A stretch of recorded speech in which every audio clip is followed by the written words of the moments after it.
Dear student, आज हम लोग बात करेंगे किस बैकग्राउंड में स्पेशल थ्योरी ऑफ रिलेटिविटी आया।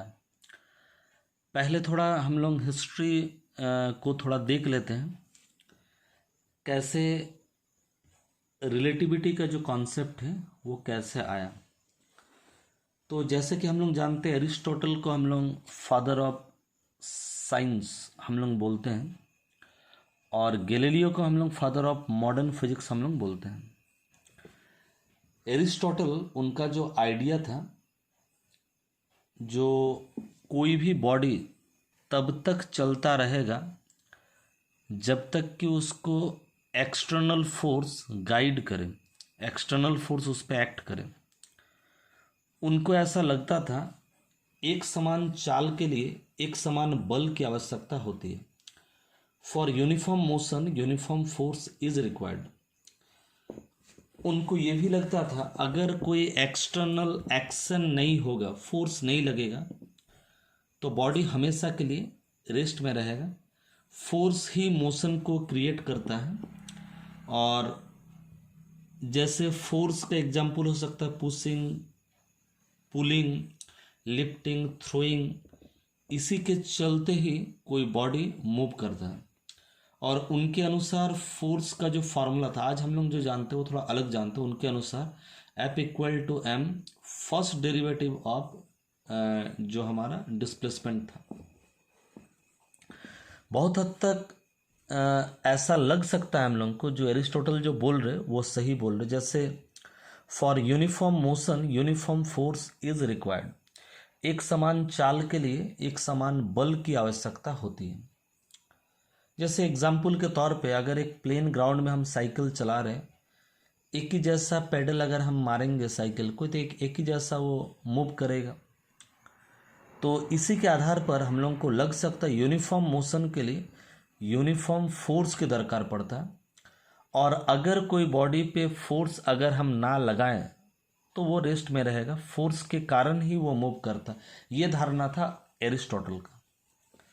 लेकिन धीरे धीरे फिजिक्स थोड़ा सा आगे बढ़ता है। हालांकि एरिस्टोटल का जो कॉन्सेप्ट था ये बहुत साल तक, हजारों साल तक ये कॉन्सेप्ट चला। लेकिन जब नवजागरण काल आया यूरोप में, उस दौरान कोपरनिकस चैलेंज किए, खास करके idea of absolute motion and rest. उनका जो न्यू जो कॉन्सेप्ट था, उनका जो हीलियोसेंट्रिक थ्योरी था, इसके अनुसार अर्थ नॉट ओनली रोटेट करता है बट रिवॉल्व भी करता है। तो ये जो हम लोग जिसको रेस्ट में बोलते हैं, एरिस्टोटल का जो कॉन्सेप्ट था एब्सोल्यूट रेस्ट, वो बोल रहे हैं एपरेंट रेस्ट। अर्थ को या कोई बॉडी को वो एपरेंट रेस्ट, एपरेंट मोशन का कॉन्सेप्ट को कोपरनिकस ने लाया। जैसे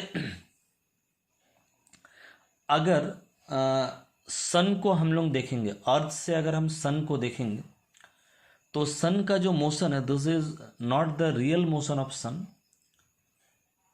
कोपरनिकस के अनुसार this is the apparent motion of sun. माने सन प्रतीत होता है पूरब से पश्चिम की ओर जाते हुए, लेकिन वास्तव में ये हमें प्रतीत इसीलिए होता है क्योंकि पृथ्वी अपने अक्ष पर पश्चिम से पूरब की ओर घूमती है। तो ये था कोपरनिकस का चैलेंज, कोपरनिकस का आइडिया। इसके बाद आविर्भाव होता है गैलीलियो का, जिनको कि हम लोग फादर ऑफ मॉडर्न फिजिक्स हम लोग बोलते हैं। तो गैलीलियो जब आए तब एरिस्टोटल का जो आइडिया था एब्सोल्यूट रेस्ट और मोशन, इसको पूरी तरह से खारिज किया गया। गैलीलियो के अनुसार जो भी मोशन डेली हम लोग देखते हैं वो कोई एब्सोल्यूट या ट्रू मोशन नहीं है। All this are relative motion. सारे मोशन है हमारा रिलेटिव मोशन। और उस दौरान उनको लगता था एब्सोल्यूट मोशन अगर कहीं है तो आदमी के पहुंच या उसके हैंडलिंग के बाहर में, तो जितने भी मोशन हम लोग एनकाउंटर होते हैं डेली लाइफ से, this all are not true motion, this all are relative motion. तो जैसे एक एग्जाम्पल हम लोग ले लेते हैं, एक जहाज में, शांत समुंदर में एक जहाज में हम लोग बैठे हुए हैं। तो जहाज पूरी तरह से बंद है, बाहर हम लोग देख नहीं सकते। तो जहाज के अंदर कोई भी एक्सपेरिमेंट, जहाज अगर यूनिफॉर्म मोशन पे, यूनिफॉर्म स्पीड पर, यूनिफॉर्म वेलोसिटी पर अगर चल रही है, या तो जहाज रेस्ट में नहीं, हम लोग मान लेते यूनिफॉर्म वेलोसिटी से चल रही है, और हम अगर जहाज को, अगर हम लोग जहाज के बाहर अगर हम लोग देख नहीं सकते, तो किसी भी एक्सपेरिमेंट से हम लोग को ये बताना मुश्किल हो जाएगा जो वेदर जहाज रेस्ट में है कि जहाज मोशन में है। तभी हम बता पाएंगे अगर हम आसमान को देख रहे हैं, या तो हम कोस्ट लाइन, किनारा को हम देख पा रहे, तभी हम बता पाएंगे। इसी तरह से उन्होंने बोला जो इसी हमारा अर्थ भी, अगर उनका अर्थ का डेली स्पिन, रोटेशन या ईयरली रिवोल्यूशन को अगर हमको समझना है, तो हमको अर्थ के बाहर में हमको देखना पड़ेगा। अर्थ के बाहर मीन्स हमको दिन के समय में सन को, और नाइट में हमको स्टार्स, प्लैनेट या हेवनली बॉडी को देखना पड़ेगा। और ठीक ढंग से अगर हेवनली बॉडी को अगर हम लोग देखेंगे, जैसा कि कॉपरनिकस किए थे, जैसा कि किपलर्स किए थे, जैसा कि किपलर्स के जो गुरु थे टाइको ब्रेहे जैसे किए थे, अगर ठीक ढंग से स्काई को अगर हम लोग देखेंगे, तब हम लोग को पता चलेगा हम लोग का जो अर्थ है वो रेस्ट पे नहीं है, वो रिलेटिव मोशन में है।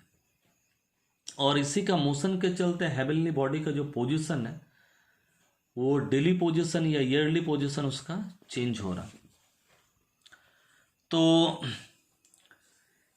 वही एग्जाम्पल है, अगर हम लोग मून को देखे, सन को देखे या बाहर को देखे, तब हम लोग को पता चलेगा जो अर्थ हम लोग का मूव कर रहा। तो गैलीलियो के अनुसार रेस्ट और state of uniform are equivalent concept. Rest में अगर हम लोग बात करें, या तो यूनिफॉर्म मोशन के बारे में अगर बात करें, मान लीजिए दो फ्रेम के बारे में आप लोग जानते ही हैं, पहला वीडियो सब में मैं बताया हूँ। अगर कोई फ्रेम रेस्ट में है या कोई फ्रेम यूनिफॉर्म मोशन में है, तो दोनों को ही हम लोग इनर्शियल फ्रेम बोलेंगे, क्योंकि कोई भी फ्रेम में एक्सटर्नल फोर्स नहीं लग रहा। तो एक्सटर्नल फोर्स अगर नहीं लग रहा तो कोई बॉडी रेस्ट या यूनिफॉर्म मोशन में हो सकता है। ये था गैलीलियो का कॉन्सेप्ट। जैसे एरिस्टोटल के अनुसार कांस्टेंट वेलोसिटी के लिए कांस्टेंट फोर्स चाहिए, लेकिन आश्चर्य की बात है, इंटरेस्टिंग बात है, गैलीलियो का अनुसार एक constant velocity implies the absence of force. एकदम ऑपोजिट बात बोल रहे। मीन्स एरिस्टोटल जो बोले थे यूनिफॉर्म मोशन के लिए यूनिफॉर्म फोर्स चाहिए, गैलीलियो बोल रहे यूनिफॉर्म मोशन के लिए कोई फोर्स नहीं चाहिए। फोर्स का काम क्या है, ये न्यूटन आने के बाद और थोड़ा सा क्लियर हुआ। जो फोर्स का काम है वेलोसिटी को चेंज करना। तो अगर हम लोग देखेंगे, अगर कोई हमारे पास आइडियल सरफेस है और उस आइडियल सरफेस में कोई तरह का फ्रिक्शन वगैरह नहीं है, या वैक्यूम में कोई बॉडी मूव कर रहा, तो एक बार अगर फोर्स लगा दे तो हमेशा के लिए वो मूव करता ही रहेगा। ये था गैलीलियो का आइडिया।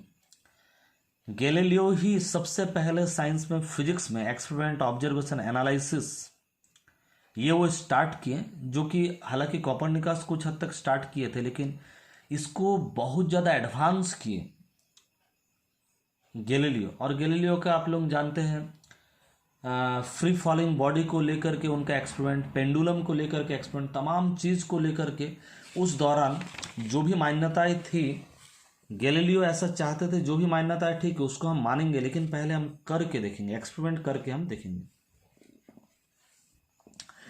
रिलेटिविटी को लेकर के गैलीलियो सबसे पहले साइंटिफिकली रिलेटिविटी को लेकर के उन्होंने बात किया, और हम लोग इसका पहले वीडियो समय पढ़े हैं।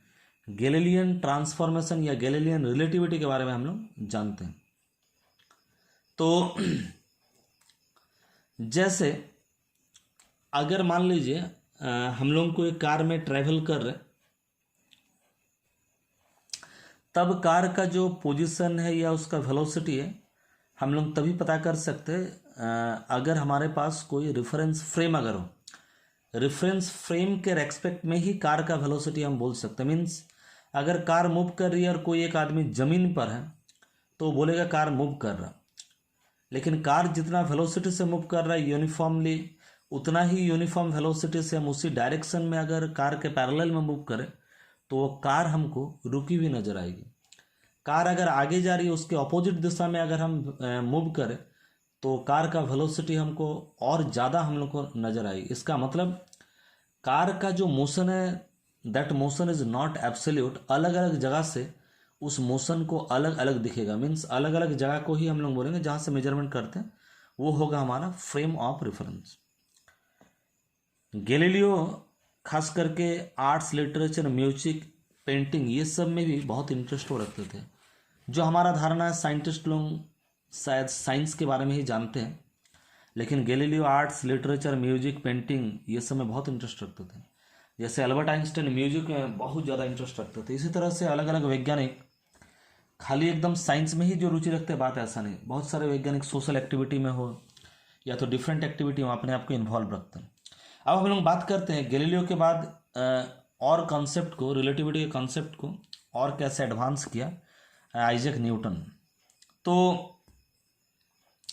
पहले जो फोर्स और वेलोसिटी के बीच का जो रिलेशन था एरिस्टोटल का, एफ इक्वल टू उनके अनुसार एम भी था, लेकिन न्यूटन के अनुसार एफ इक्वल टू एम भी नहीं, एफ इक्वल टू एम और वी का first derivative means D V by D T equal to A होता, तो F equal to M A या तो F equal to M, D by D T को D by D T लिखेंगे, V को D S by D T, तो D two S by D T square लिख सकते हैं, D V by D T equal to ए। तो उनके अनुसार F equal to M A, और ये फॉर्मूला हम लोग पढ़े हैं D V by D T equal to A या D V equal to A D T. तो इसको अगर हम लोग इसको इंटीग्रेशन अगर करते हैं लिमिट के साथ तो डी वी का इंटीग्रेशन होगा भी, लेकिन लिमिट पुट करेंगे यू से भी तक तो क्या होगा, भी माइनस यू होगा, यू अगर इस पार में आ जाएगा ए का ए, डी टी का इंटीग्रेशन होगा टी। तो ये हम लोग डिराइव किए हैं ऑलरेडी, आज हम लोग इस पर डिटेल्स में डिस्कस नहीं कर रहे। भी equal to u plus a t, अगर ए जीरो होगा, ए एक्सेलरेशन अगर जीरो होगा that means initial velocity equal to final velocity. Means कोई बॉडी यूनिफॉर्म मोशन में रहेगा अगर एक्सेलरेशन जीरो। कब एक्सेलरेशन जीरो? जब कोई फोर्स नहीं लगेगा। इसका मतलब अगर बाहर से कोई फोर्स नहीं लग रहा तब बॉडी हमेशा यूनिफॉर्म मोशन में ही रहेगा, जो गैलीलियो मानते थे, लेकिन मैथमेटिकली न्यूटन उसको साबित कर दिया। एरिस्टोटल के अनुसार यूनिफॉर्म मोशन के लिए यूनिफॉर्म फोर्स चाहिए, गैलीलियो के अनुसार यूनिफॉर्म मोशन के लिए नो फोर्स चाहिए। और यहाँ पर हम लोग देख रहे हैं अगर एक्सेलरेशन जीरो है, फोर्स जीरो है, तो बॉडी यूनिफॉर्म मोशन में ही रहेगा। इसका मतलब मोशन के लिए फोर्स, जो एरिस्टोटल को लगता था जो मोशन के लिए फोर्स चाहिए, लेकिन यहाँ पर फोर्स का काम मोशन के लिए नहीं, फोर्स का काम है न्यूटन का फर्स्ट लॉ में पढ़े, अगर कोई बॉडी रेस्ट में है उसको अगर मूव कराना है, कोई बॉडी मूव कर रहा है उसको अगर एक्सीलरेट कराना है या रेस्ट में लाना है, किसी बॉडी का डायरेक्शन को अगर चेंज करना, तब फोर्स की दरकार हम लोग को पड़ता है। लेकिन एक समान चाल में चलने के लिए कोई फोर्स की दरकार नहीं पड़ता।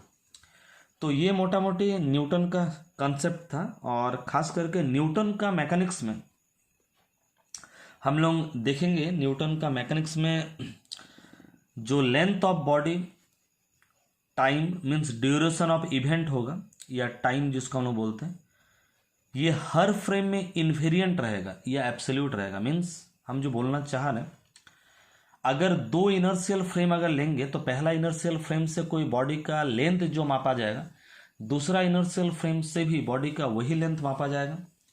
पहला इनर्शियल फ्रेम में जो टाइम मापा जाएगा, दूसरा इनर्शियल फ्रेम में वही टाइम मापा जाएगा, मास भी वही मापा जाएगा।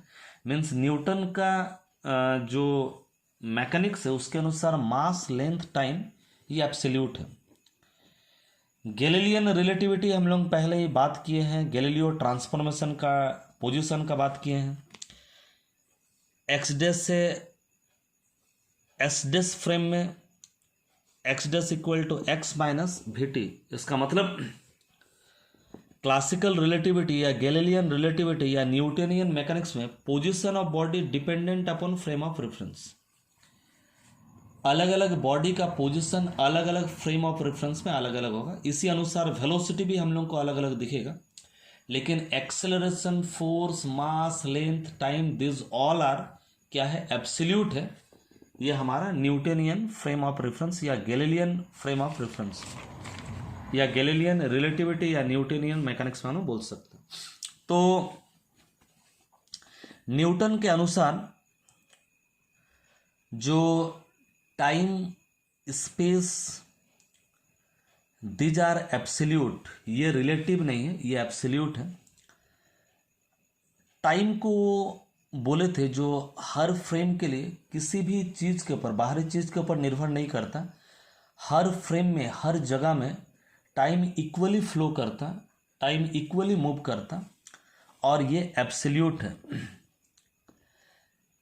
न्यूटन फिजिक्स को बहुत ज़्यादा एडवांस करते हैं, खास करके गैलीलियो का laws of freely falling body के साथ, जो आप लोग इंटर में पढ़े, Kepler's law of planetary motion को कंबाइन करके यूनिवर्सल ग्रेविटेशन को उन्होंने जन्म दिया था। और इन्हीं ग्रेविटेशन थ्योरी के बाद उनके एक मित्र एडमंड हेले, वो एक कॉमेट जिसको हेले कॉमेट के नाम से हम लोग जानते हैं, उसका भविष्यवाणी किए थे, जो कितना साल बाद ये कॉमेट हम लोगों को देखने को मिलेगा।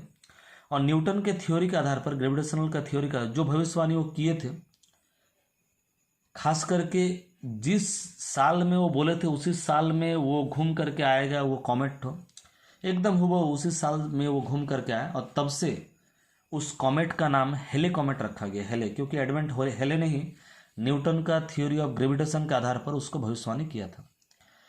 न्यूटन का जो माने फिजिक्स का सबसे बड़ा ग्रंथ, या तो आप लोग बोल सकते हो जो किताब जो न्यूटन ने लिखे थे, प्रिंसिपिया, ये आने के बाद ही उस जमाने में, गैलीलियो न्यूटन के ज़माने में, हम लोग मरकरी, वेनस, अर्थ, मार्स, जुपिटर, सैटर्न, ये हम लोग जानते थे।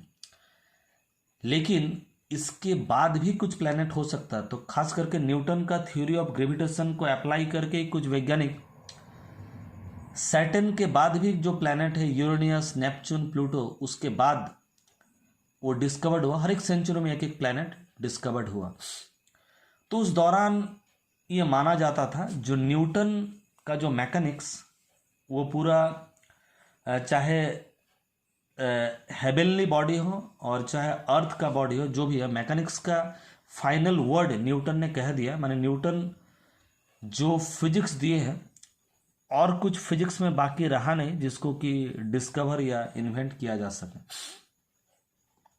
तो फाइनली न्यूटन के अनुसार space, time, this are all absolute, और उनके अनुसार वो डिफाइन किया था absolute space in its own nature without regard to anything external remain always similar and immovable. ये न्यूटन को लगता था स्पेस और टाइम दोनों ही एब्सोल्यूट है। लेकिन यहाँ से फिर स्टार्ट होता है जो हमारा जो हम लोग जिसको स्टडी कर रहे, इतना दूर के बाद बहुत सारा डाउट्स अराइज होता है गैलीलियो का रिलेटिविटी को लेकर के। खास करके जब मैक्सवेल का इलेक्ट्रोमैग्नेटिक थ्योरी आता, और उसके बाद ईथर के बारे में जब हम लोग खोजबीन करते हैं, माइकलसन मोरले का एक्सपेरिमेंट का नेगेटिव रिजल्ट आता है, और उसको बहुत सारे तरीके से एक्सप्लेन करने का प्रयास किया जाता है, लेकिन सफल नहीं हो पाते। उसी के बाद एल्बर्ट आइंस्टाइन के द्वारा एक न्यू रिलेटिविटी आता है, जिसको कि स्पेशल थ्योरी ऑफ रिलेटिविटी के नाम से हम लोग जानते हैं। तो अब तक रिलेटिविटी में जो चीज़ हम लोग सीखे, आगे हम लोग, अभी तक हम लोग न्यूटन और गैलीलियो को ही हम लोग जाने हैं, पढ़े हैं। हमारा जो सेंस ऑर्गन है, जो बात अभी हम बोले, अरिस्टो को छोड़ करके, अरिस्टोटल को छोड़ करके जो बात अभी बोले, हमारा सेंस ऑर्गन के साथ वो मैच खाता। लेकिन इसके बाद जो हम लोग रिलेटिविटी, खास करके जो आइंस्टाइन का पॉस्टुलेट्स के बाद जो रिलेटिविटी हम लोग स्टार्ट करेंगे, ये हमारा सेंस ऑर्गन के साथ मैच नहीं खाता है बोल करके बहुत लोगों को थोड़ा सा ये हार्ड लग सकता है। लेकिन यकीन मानिए, फिजिक्स का सबसे इंटरेस्टिंग टॉपिक में से एक है स्पेशल थ्योरी ऑफ रिलेटिविटी। ये आप लोगों को सचमुच स्पेस टाइम के बारे में जो रियल कॉन्सेप्ट है, जो कि न्यूटन और गैलीलियो के द्वारा जहाँ तक देखना संभव था वो लोग देखे थे, लेकिन उसके आगे देखना संभव नहीं हो पाया। जिस ढंग से स्पेस और टाइम को न्यूटन और गैलीलियो और उसके पहले के वैज्ञानिक देखे थे, असल में स्पेस और टाइम एक्चुअली ऐसा नहीं है। ये कुछ अलग टाइप से ही बिहेव करता है। ये हम लोग न्यू रिलेटिविटी में या स्पेशल थ्योरी ऑफ रिलेटिविटी में हम लोग आगे का वीडियो में बात करेंगे। आज के लिए इतना ही।